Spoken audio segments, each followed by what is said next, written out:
So I don't know if we should start right on time. Okay. So thank you very much, ladies and gentlemen, for the early, or maybe some kind of early wake-up, at least compared to the other participants. And thank you very much for attending this session.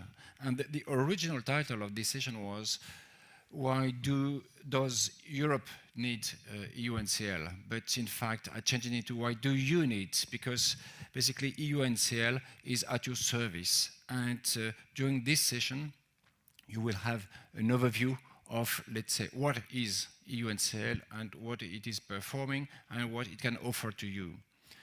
And what is the mission of EU NCL? Its first mission is to perform preclinical full characterization of nanomedicines. And full characterization, it will be detailed later, that means physical, chemical, and biological characterization. And nanomedicines, these are your nanomedicines. That means these are nanomedicines of an internal project. These are nanomedicines coming from sponsors. That means you. And the second mission is to develop, to identify the critical parameters for each type of nanomedicine in order to perform, let's say, the best analytical cascade for its identification. And last but not least, because science, and especially analytical science, is always improving, we are also improving the analytical methods, trying to develop specific methods for nanomedicines. Where do we locate, let's say, in the innovation chain of nanomedicine? So from left to the right, you start, let's say, from discovery in the lab, here doing research, and one day you have, let's say, a great idea, a discovery, you start to make some experiments with your fantastic nanomaterial, and after some experiments, and we have heard yesterday many presentations about this kind of discovery, then you got a proof of concept, a preclinical proof of concept. And in order to move forward and to go towards, let's say, the clinical trial, clinical validation of your concept, you need to perform the preclinical characterization, and if it is successful, then you need to perform the GMP manufacturing so that you can get the clinical batches to perform the clinical trial. And so it's part of the preclinical development, and the technology readiness level is, let's say, between 3 and 4, close to 4. And then later on, you will be able to enter, if you got the approval by your national or international medicine agency, you will get the approval to perform the clinical trial. So basically, the applicants, it will be presented later on, the applicants to EU NCL is the green box there. The applicants are, let's say, usually have developed a preclinical proof of concept. This is very important to understand that. And why EU NCL, as you will see in the next slide, is composed of, let's say, different partners. The raison d'être of EU NCL is that if you want to perform, let's say, the physical, chemical, in vitro, in vivo characterization of your nanomedicine, you have to knock, let's say, to tens of doors in analytical laboratories, at least in Europe, in different countries, to identify the best analytical labs. And so basically it takes time, you miss the coherence and the intercomparison of results. So on the opposite, EU NCL is like a one-stop shop, let's say, for applicants, so that by having one single interface, and you will see this interface later, having one single interface, you can, let's say, get access to the full characterization of your device. Then, of course, the analytical assays are performed in different platforms in different countries, but let's say it's transparent for you. You don't have, let's say, to supply different platforms with your samples.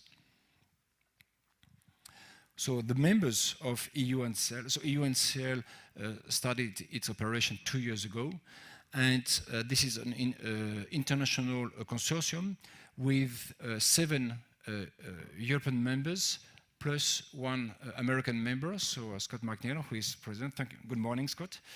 And thank you for joining EU NCL.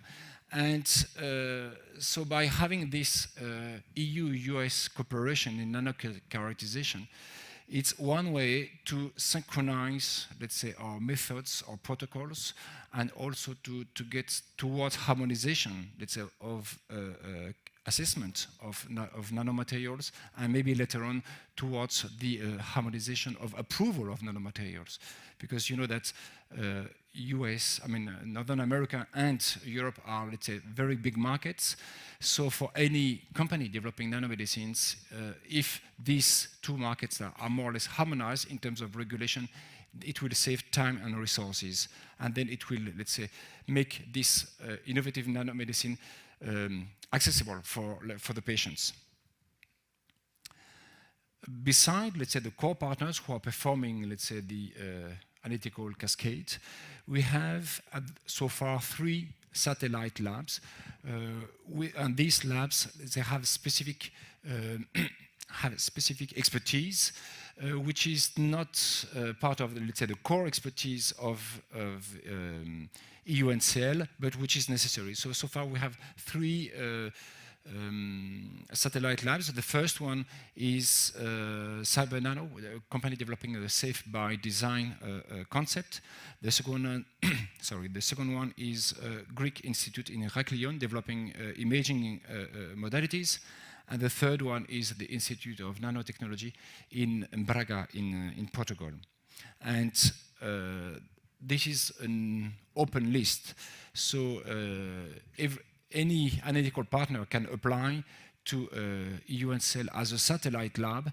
Let's say if you can bring, let's say, a specific or some kind of unique expertise, which is not already available to, of course, to prevent duplication, which is not available within the consortium, then you can apply and you can join EUNCL. Then you will be invited at the annual meeting so that you can meet all the partners performing analytical assays and in a, let's say, win-win interaction.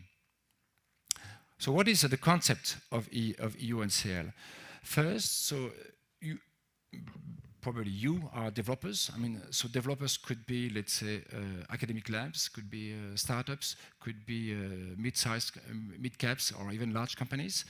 And so developers can apply, and you will see how to apply. You can apply to EUNCL with, let's say, not a paper, or electronic form, and just describing roughly your type of nanomaterial, what is the clinical application, the foreseen application, and so on. You will have more details. And then, after, let's say, a specific process, which will be described later on by Simon, then EUNCL will perform, let's say, this full analytical cascade.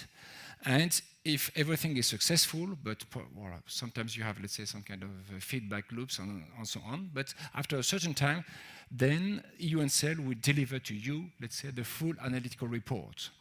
And this report can be used partly to in your IMPD or IND, depending if you are in Europe and US, a dossier, so that you have, let's say, already the analytical data.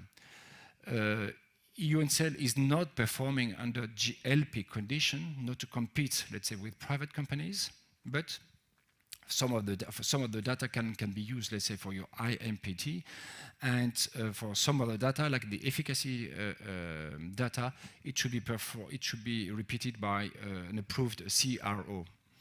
And because we are, so this is, let's say, the first mission to perform the analytical characterization of your nanomaterial. But as you can see here, you know, we are also improving, as I mentioned already, we are improving the analytical methods. So we are always in interface, or we are liaising with the analytical partners in Europe to always to look at what is the best methods available for describing your material. So this is the journey from your nanomedicine. So you will enter here, you will have a pre-screening, then the full characterization, it will be described later, and at the end you will get the final report. So basically, once again, the raison d'être is to make your life easier and to make the characterization of your product faster, so that you can get faster to the regulation agency, and then you can have you can start earlier your clinical validation. So the process here, you apply by using the internet platform, then the TNA manager, so Simon, who will make a talk after me. So the TNA Transnational Access Manager will liaise with you and will interact with you, try to make the final adjustment. And once it is approved, your material will be processed by the different analytical labs. And these people most of them are here today, are the core expert team. So they meet every week to discuss, let's say, to compare the results in chemistry, physics, biology, try to match the different results, and so that at the end you will get, let's say, a fully comprehensive report. We also, as mentioned, we have a strong interaction with regulators. So EUNCL is mostly European with an American partner, and so this is EUNCL and what we call the US NCL. And each of the organization is in close relationship with the regulatory agency, so FDA in the US and EMA in Europe.